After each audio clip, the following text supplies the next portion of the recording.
हाँ, इसके बाद देखिए आपका जो क्वेश्चन नंबर 5 है। तो क्वेश्चन नंबर 5 आपका है कि what joke is the poet talking about. तो कौन सा joke is the poet talking about या व्हाट अबाउट, यानी किस बारे में या कौन से जोक के बारे में the poet is talking about, यानी कवि इस कविता में कौन सी बात को जोक कह के वर्णन कर रहा है, यानी वो ऐसी कौन सी बात है जिसे कवि ने मजाकिया करके वर्णन किया है, कवि ने जिसको एक मजाक माना है। तो इसके लिए भी अगर आप जो आपकी पोइम है और उस पोइम में अगर पेज नंबर 154 पर आएंगे और उसमें आपका जो 3rd नंबर का स्टेंजा है, जो स्पिन वाला स्टेंजा था, उसी में अगर आप नीचे और जाएंगे तब आपको मिलेगा कि now here is a most peculiar thing. कवि कहता है कि अब आपके लिए एक बड़ी विचित्र बात है। ट्वास told me as a joke, और ये मैंने ट्वास आपको बता ही दिया था कि ये इट वॉज होता है। तो it was told me as a joke कि ये मुझे एक मजाक के रूप में कही गई। तो वो मजाक क्या था कि ए डम्ब मैन वुडंट स्पीक, कि एक जो गूंगा आदमी होता है वो बोलता नहीं है, बोल नहीं सकता। इसका मतलब जो डम्ब मैन है उसका संबंध यहाँ स्पीक से बताया, और इस स्पीक का मतलब बोलना हो गया। A word yet seized a wheel and spoke, लेकिन ये जो स्पीक वर्ड है इसका मतलब तीलियाँ भी होता है। तो यहाँ सीधे सीधे ये बताया गया है मजाक किस तरीके से कि गूंगा आदमी बोलेगा नहीं, लेकिन फिर भी ये जो शब्द है वो पहिए को जकड़ लेगा। ठीक, तो आपको वही यहाँ करना है कि the poet is talking about a joke, कि कभी एक मजाक के बारे में बात कर रहा है। दैट की ए डम्ब मैन वुडंट स्पीक, कि जो डम्ब मैन होता है, जो गूंगा आदमी होता है, वो बोल नहीं सकता। एंड द रॉड, लेकिन जो मैंने आपको बताया था कि जो रॉड होती है किसी भी मेटल की ये बनी हो सकती है, स्टील की हो सकती है, कॉपर की हो सकती है, लेकिन ये जो रॉड होती है यूज्ड फॉर सीजिंग, जो जकड़ने के लिए होती है। सीज मतलब जकड़ना। ए व्हील, एक पहिए को, इज ऑल्सो कॉल्ड स्पोक, उसको भी स्पोक कहते हैं।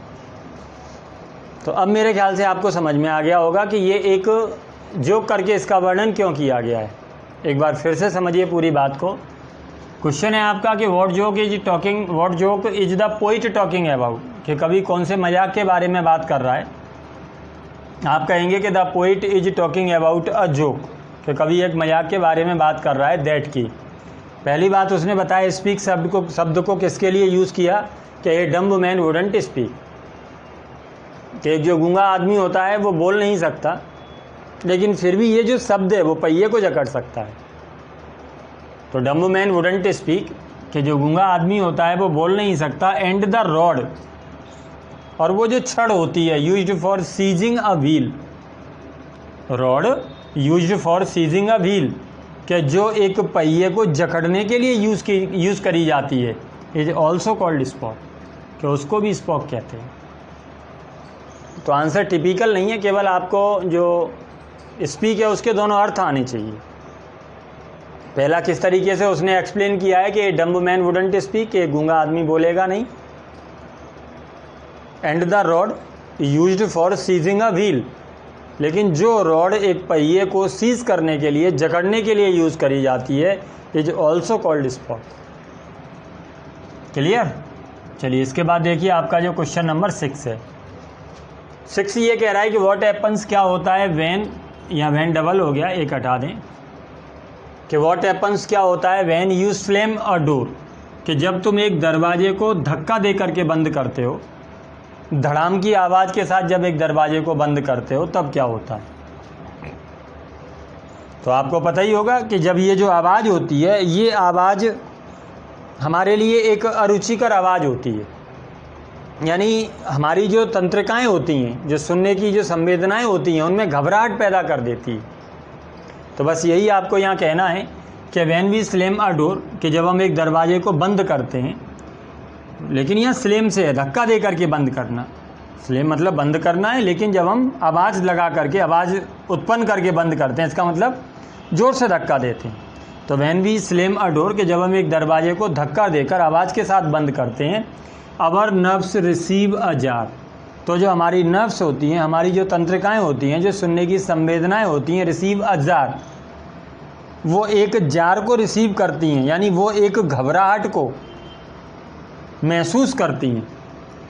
ड्यू टू, और वो काय की वजह से होती है, due to a loud unpleasant sound, कि जो लाउड अनप्लीजेंट साउंड होती है, जो तेज़ आवाज़ होती है, उसके कारण our nerves receive a jar, कि जो हमारी तंत्रिकाएं होती हैं वो एक घबराहट को महसूस करती हैं।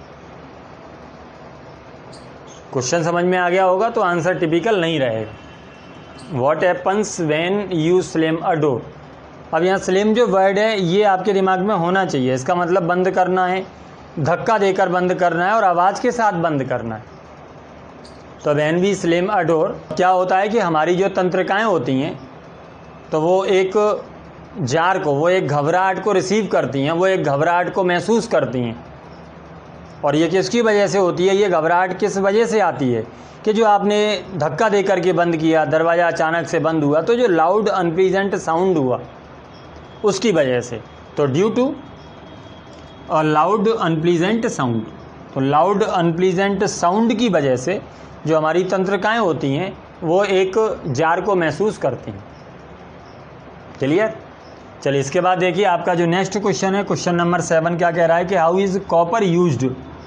उन्होंने इसका जो फर्स्ट मीनिंग था वो नहीं पूछा, nickname of a police officer in Britain, ये नहीं पूछा। उन्होंने सेकंड पूछा है, क्या पूछा है कि हाउ इज़ कॉपर यूज्ड, कि कॉपर को कैसे यूज़ किया जाता है इन द किचन।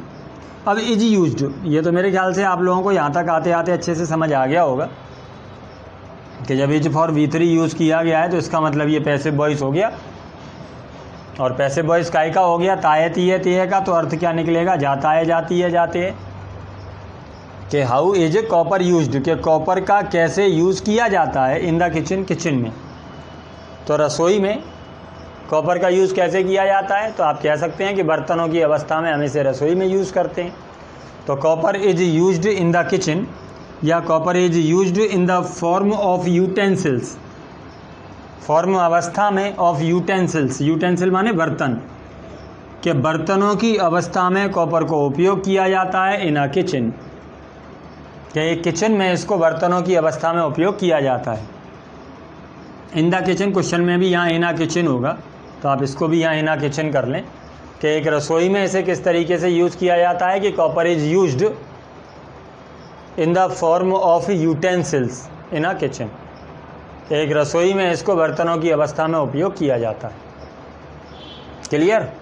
सारे आंसर को एक बार फिर से देख लीजिए। यहाँ आपकी जो पोएम नंबर 16 है या लेसन नंबर 16 है ये कंप्लीट हो गया। और इसके बाद अब अपन जो वर्कबुक है, तो वर्कबुक का जो पोएम नंबर जो 16 होगा वहाँ भी तो उसको स्टार्ट करेंगे। लेकिन एक बार इनको फिर से समझिए कि what joke is the poet talking about, कि कभी यहाँ किस बात को एक मजाक के तरीके से वर्णन करता है। तो आप क्या कहेंगे कि एक तरफ तो ये कहता है कि जो गूंगा आदमी है वो बोलेगा नहीं, लेकिन ये जो शब्द है वो पहिए को जकड़ लेगा। तो मजाक जैसा ही लगता है कि जब बोलेगा नहीं तो पहिए को कैसे जकड़ लेगा, लेकिन गूंगा नहीं जकड़ लेगा, ये शब्द जकड़ लेगा। तो आप सीधे सीधे कहेंगे that dumb man wouldn't speak, कि जो गूंगा आदमी, पहले तो वही कह देंगे कि the poet is talking about a joke that और डम्ब मैन वुडंट स्पीक, कि जो गूंगा है वो बोलेगा नहीं।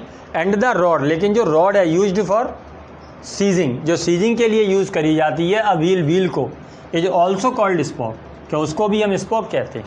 हाँ, इसके बाद देखिए आपका जो नेक्स्ट क्वेश्चन है कि what happens when you slum a door, जब हम दरवाजे को धक्का दे करके बंद करते हैं आवाज़ के साथ, तो ऐसी स्थिति में क्या होता है। तो आंसर इसका भी एकदम से ईजी है कि ऐसी स्थिति में जो हमारी नर्व्स हैं तो उनमें एक घबराहट पैदा होती है।